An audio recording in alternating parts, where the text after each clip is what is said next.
So you're interested in riding a motorcycle, but you're short and you don't know how to get started. Hello, I'm Ovi. I'm not an expert and I don't claim to be. Here are some of my credentials, which might help you to decide whether what I'm saying is going to help you in your situation. I'm 152, 153 centimeters tall. My inseam is 66 centimeters, probably less than that because I measured wrong. I just got my learner's permit this year in January, so I've been riding for a few months now. Actually, more than a few months. Whoa! I did struggle a lot on a stock height bike, so I did actually get my bike lowered. I do have experience riding my bike at stock height as well as my bike lowered. Please keep in mind, like any guide on the internet, this is not an exhaustive list. Whilst I have made every effort to be as thorough as possible, there may be things that you have to consider for your own circumstances, so make sure to do your own due diligence too. So let's start with the decision-making workflow chart that I created. So, are you short? I think anyone who is about like 5'1" or lower, talking about people like they're a car, 5'1" or shorter, I would say conventionally considered short. I guess entirely subjective.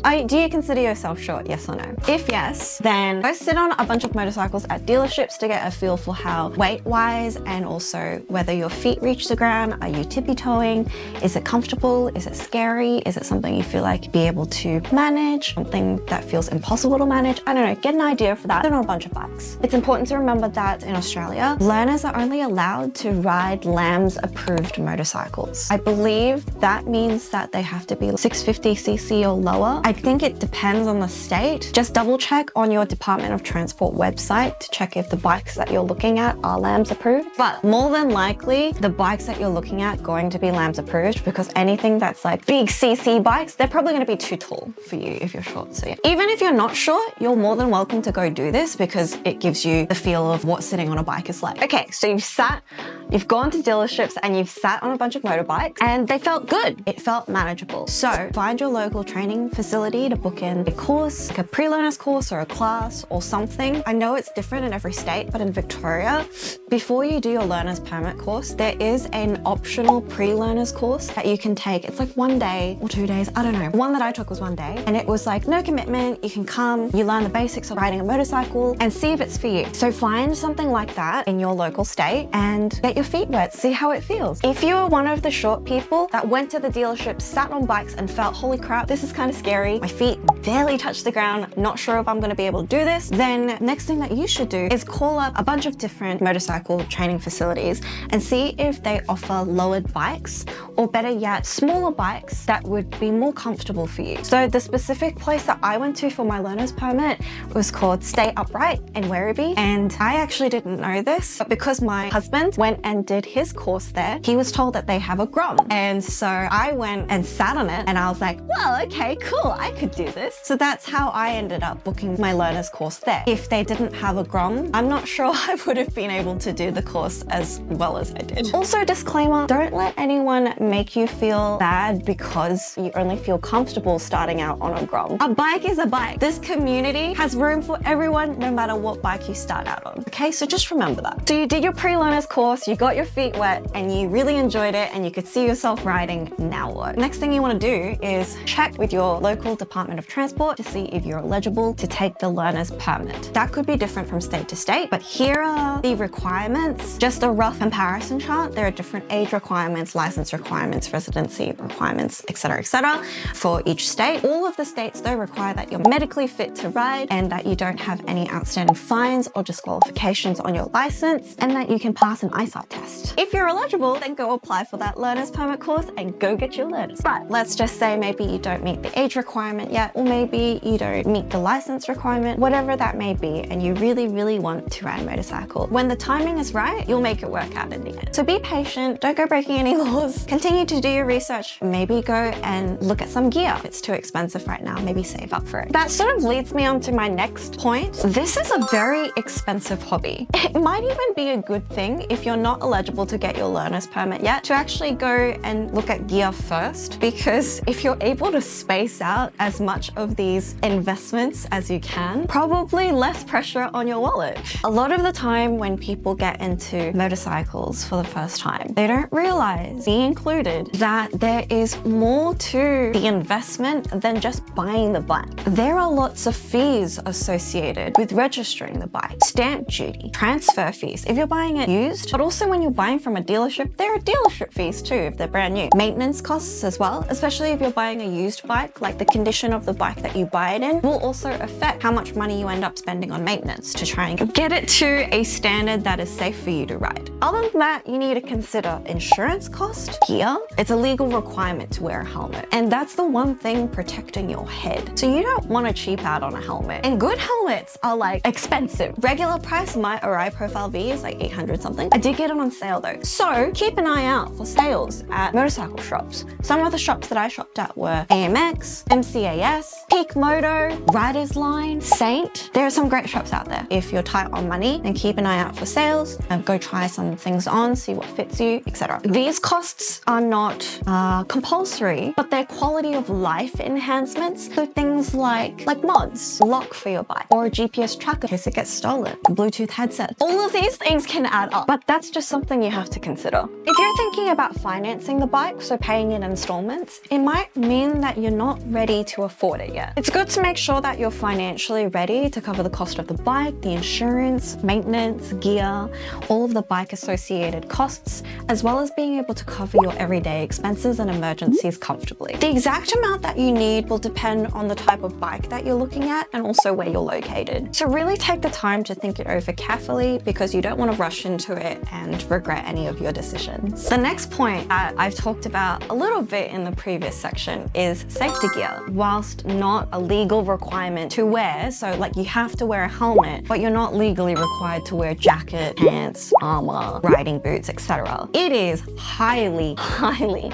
recommended to be protected because when you're on a motorcycle, you are putting your body, your life in great danger, even if you're a great rider, because there's no way of anticipating what other road users are like. And it's a fact that motorcycles are a lot harder to see on the road than a car is, just simply because it's smaller. So wearing the right protective gear is going to mean the difference between a terrible accident and maybe being able to walk out of it okay. You've probably heard the saying, dress for the slide, not the ride, because when you go down, it's not just like the impact, it's the sliding on the road, and that can cause you to lose your skin, get burns. I don't think anyone should be shamed for not wearing gear because at the end of the day, what people choose to do with their life and how they choose to live it is completely up to them. But understand the risks of not wearing protective gear, and if you want to make the most of this hobby and obviously make the most of your life, it would be highly recommended to invest in good gear. This topic is huge and there's a lot to say about it, and I don't want to make this video too long. Probably will be anyway. But here are some of the stores that I visited. I personally recommend you going into as many stores as you can and trying on as many different pieces as you can. Always good to just do your due diligence, go and try things on, see what works for you. There's a website called motocap.com.au that I really highly recommend you check out. They do independent and impartial testing on Australian gear in the market. It's established by a consortium of government and private organisations across Australia and New Zealand, and it's a really great source of information to check out. Okay, cool, so we've covered gear. Now, how to choose the right motorcycle for you as a beginner. You see a lot of creators online or other riders recommending beginner motorcycles, and I could tell you what motorcycles could be good for a beginner, but I can also tell you what to look for to assess whether a certain motorcycle is good for a beginner or not. So there's certain things that make motorcycle beginner friendly are the seat height, the width, and the weight. Oh, and also the displacement, like the CC, the engine, like how fast it can go. Obviously, as a beginner, you probably don't want to go too fast because it could be beyond your skills to be able to manage safely. Take this information and apply it to your own individual abilities and confidence to assess whether a motorcycle is right for you as a beginner. So remember when I was telling you to go to dealerships and sit on a bunch of different motorcycles? Well, as I was doing that, I actually had this in my notes of like every single bike that I was sitting on. It's not focusing, it's too bright. I had this in my notes of the bikes that I was sitting on and comparing the seat height and the width.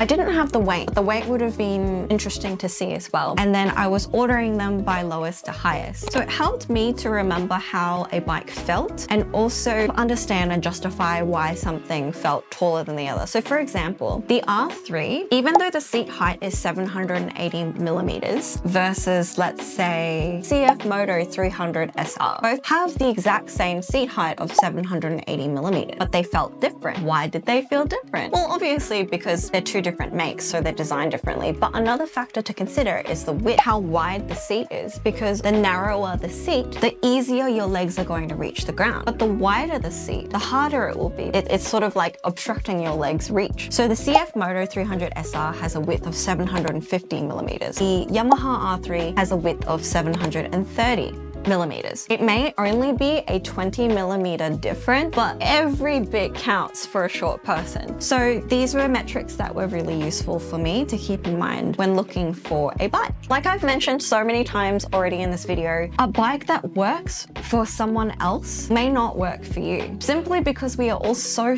individual. Someone who is the same height as you, like maybe they have short torso, long legs, and you have long torso, short legs. Even though you're both the same height, how you sit on that bike is going to be completely different. So keep that in mind. Sit on as many bikes as you can. If even knowing this, you're still like, oh my God, I'm so overwhelmed, I just want you to tell me what to look for. All right, objectively speaking, maybe look at an engine displacement that is manageable for a beginner. Maybe like a 125cc bike up to like 300 or 400cc bike. Good starting place. For smaller engines, the bike is going to be lighter. Makes it easier to manage and easier to pick up as well if you drop. Some riders have said that they outgrew it very quickly after a few months. Other riders say that they love it and don't see themselves riding anything else. It's funner to ride a slow bike fast than to ride a fast bike slow. Some good bikes to look for. If you're really short, look out for a Honda Grom. CF Moto do a bike called the Papio. Don't quote me on this, but I feel like it's a direct competitor to the Honda Grom. Some other bikes that were recommended to me were like the Ducati Scrambler, but I actually found that really difficult to find. Classic Yamaha R3, MT-03, Ninja 400. I got Ninja 300, but they don't make them anymore. Depends on what's available on the used market. Another bike that was recommended to me was the Rebel 500, which has a really great seat height. I sat on a few of these and they felt amazing. It's just that because it was a 500cc bike, it was a lot more expensive. The insurance would be more expensive, the registration would be more expensive, and I just couldn't afford it, unfortunately. I really did like the bike, but it was just outside of my budget. A lot of the training facilities in Melbourne use the Suzuki GSX 125. There's the Honda CBR 300. Other factors that are going to influence how you choose the right bike for you is also its availability. I did mention before whether a bike or not is discontinued, because if it's discontinued, you probably can't buy it new from a dealership. Not that I'm saying you should, but that limits the option, right? You'd have to buy it used. And so venturing into the used market, another thing to consider is proximity. So maybe you might find the right bike, but it could be really far away. How far are you willing to travel to get it or to inspect it? If you do really like the bike, you're like, yeah, I want this, you need to consider how you're going to get that bike back to your house. So transport costs, if you can't ride it yet, or if you could get a friend who knows how to ride it to ride it, those sorts of considerations may or may not impact your decision making at the end of the day. Another really important question you need to ask yourself when you're shopping for motorcycles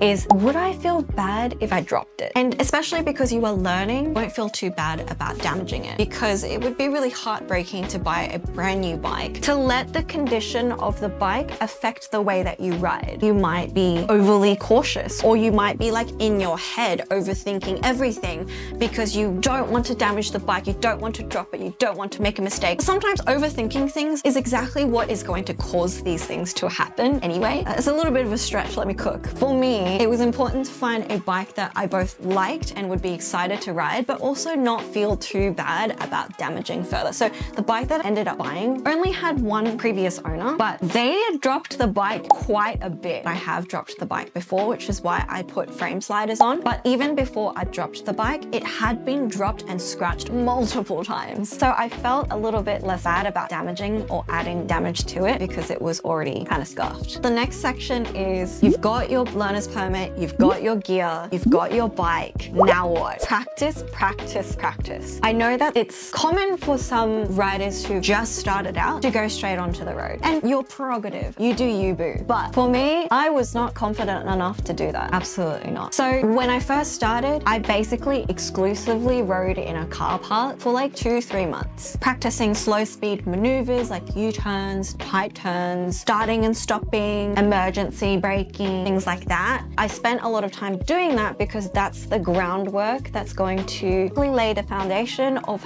your skills when you do progress to the road. Riding in slow traffic as well, like friction zone, throttle control, that sort of thing, very, very important. And your ability to make certain decisions in situations and defensively ride, these skills are integral to your riding on the road. It was good because I had my hubby with me riding, and because he's a lot better than me, he was able to give me feedback, and it gave me the confidence to feel like if anything did happen, I would be okay. So if you do have someone, a riding buddy to keep you company, and even better if they know how to ride better than you, if they can give you feedback, like that is always highly recommended. How long you spend practicing in a car park, or whether you do that or not, is entirely up to you. I'm not saying it's the right or wrong, but it's what helped me feel more confident, especially if you are short and you're just a beginner and you don't feel comfortable starting out on the road. That's probably what I'd recommend you do. I did, at about the 3rd or 4th month of riding, decide to lower my bike. Now that is an entirely different story. I did talk about it on my Instagram. I have a few videos about it. You can go watch those. Let me know if you want a more in-depth video about the experience and how it handles. But like, long story short, I lowered it and I felt so much more confident on it, and it has not impacted my handling at all. We can talk about the geometry, all of that other stuff in another video. But know that the option is there if you absolutely need it. Again, don't let anyone make you feel bad about considering it. These decisions are entirely yours to make. Keep that in mind. Here are some final words to wrap up. You'll hear this a lot. Ride your own ride. You are the only person who knows yourself well enough to gauge like what you're comfortable with. I don't mean go at a snail pace on a road. That is dangerous. You are a hazard. Put yourself in environments that meet your abilities. So if you are only comfortable riding at a snail pace, then limit that riding to a car park or a very quiet street where you're not impacting everyone else, so that you can focus on yourself. So riding your own ride not only means focusing on only what you're comfortable and confident doing,